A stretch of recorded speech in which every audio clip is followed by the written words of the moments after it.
Pablo Escobar, a name synonymous with the cocaine trade, began his journey in the Medellín underworld with a calculated blend of charm and brutality, rising to become one of the world's most notorious drug lords.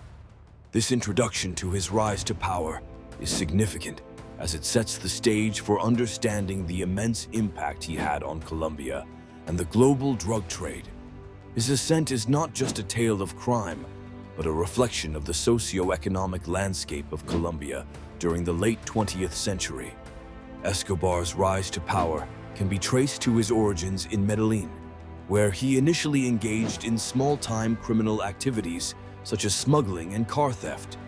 His entrepreneurial spirit and strategic intelligence propelled him to venture into the burgeoning cocaine trade in the 1970s. By forming alliances with criminal networks and taking advantage of Colombia's corrupt political environment, Escobar was able to build an empire that was responsible for supplying an estimated 80% of the cocaine smuggled into the United States. The significance of his rise lies in the impact it had on Colombia, transforming it into a battleground between drug cartels and the state, leading to decades of violence and instability. Specific real-world examples that illustrate Escobar's power include his control over politics and his Robin Hood-like image among the poor. Escobar's wealth allowed him to influence Colombian politics significantly. He even briefly served as a member of Congress in the early 1980s. Furthermore, he cultivated a philanthropic reputation by investing in infrastructure projects for impoverished communities, which earned him a loyal following despite his ruthless methods. These actions highlight the duality of his legacy as a benefactor to some and a formidable criminal to others. Opinions on Escobar's legacy are divided. Supporters admired his contributions to the poor and his defiance of the government, viewing him as a folk hero. Conversely, critics argue that the violence and corruption he fueled far outweigh any perceived benefits, leaving a legacy of destruction. Challenges associated with Escobar's rise include the extensive human and economic toll of the drug war in Colombia. The conflict between cartels and government forces resulted in numerous deaths and a weakened state apparatus, which struggled to restore order and governance. Some alternative viewpoints suggest that socio-economic issues, such as poverty and lack of opportunity, played a significant role in enabling Escobar's ascent, indicating a need for systemic change beyond merely combating drug cartels. Escobar's rise to power connects directly to the broader narrative of the Escobar saga, influencing everything from the response of international law enforcement to the ongoing drug trade dynamics in Latin America. Understanding his ascent provides crucial insights into the complexities of drug-related conflict, the challenges of governance, and the lasting impact on Colombian society. Pablo Escobar, often dubbed the King of Cocaine, was a notorious Colombian drug lord whose life and criminal empire have left an indelible mark on history. To understand his trajectory as one of the most infamous figures in the drug trade, it is crucial to examine his early life and entry into this illegal realm. Born in 1949 in Rio Negro, Colombia, Escobar grew up in a lower-middle-class family. His early life was marked by ambition and a penchant for illicit activities. As a young man, Escobar demonstrated a natural inclination towards entrepreneurship, albeit in the shadowy corridors of crime. Initially engaging in petty crimes such as stealing gravestones and smuggling cigarettes, Escobar gradually honed his skills in the art of evasion and underground business operations. This foundation played a pivotal role in shaping his future endeavors in the drug trade.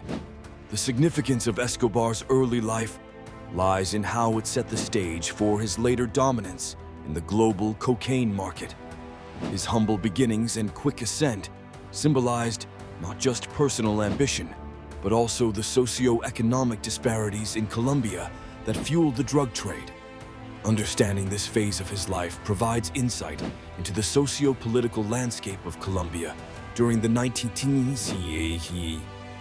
70s, and 80s, an era defined by corruption, poverty, and the burgeoning demand for cocaine in the United States. Illustrating his transition into the drug trade, two notable examples stand out. First, Escobar's alliance with Medellin's criminal syndicates marked a turning point, allowing him to leverage their networks and resources to build his empire. Second, his strategic control over the cocaine supply chain, from production to distribution, enabled him to dominate the market and amass unprecedented wealth and power. Opinions on Escobar's rise often highlight his ingenuity and ruthlessness. Some view him as a Robin Hood figure who shared his wealth with impoverished communities, while others condemn his reign of violence and terror. The Robin Hood image, however, is contested via the severe impact of his operations on Colombian society, including thousands of deaths and widespread corruption. Challenges and controversies surrounding Escobar's early life include debates on how much of his initial success was due to individual cunning versus structural failures in law enforcement and governance. Moreover, the glorification of his life in popular media often overshadows the grim realities of his legacy. Escobar's early criminal activities laid the groundwork for his later expansion, influencing his methods of operation, strategic alliances, and the eventual establishment of the Medellín Cartel, further entrenching his role as a central figure in Colombia's drug trade history. Understanding his origins allows for a comprehensive grasp of his impact and the continuing challenges faced by Colombia in addressing drug-related issues. The formation and expansion of the Medellín Cartel represents a pivotal chapter in the story of Pablo Escobar, the notorious Colombian drug lord whose influence and operations left an indelible mark on both Colombia and the global drug trade. The Medellín Cartel, co-founded by Escobar in the late 1970s, developed into one of the most powerful and violent drug trafficking organizations in history. This cartel was integral to Escobar's empire, facilitating the production and distribution of vast amounts of cocaine, primarily to the United States, which fueled the American cocaine epidemic of the 1980s. The significance of the Medellín Cartel in relation to Pablo Escobar's story is immense. It was through the cartel that Escobar amassed his fortune, reportedly making him one of the richest men in the world at his peak. The cartel's operations fundamentally altered the drug trade landscape, making Colombia the epicenter of the cocaine industry. The wealth generated allowed Escobar to extend his influence beyond drug trafficking into politics, philanthropy, and local communities, thus securing his status as a celebrated yet feared figure in Colombian society. Two notable examples highlight the cartel's impact. Firstly, the cartel's innovative trafficking methods, such as using small submarines and light aircraft, enabled efficient transport of cocaine across borders, revolutionizing drug smuggling techniques. Secondly, the cartel's reach and influence were underscored by the 1989 assassination of Colombian presidential candidate Luis Carlos Galán, a vocal opponent of drug cartels, showcasing its willingness to exert violence to protect its interests.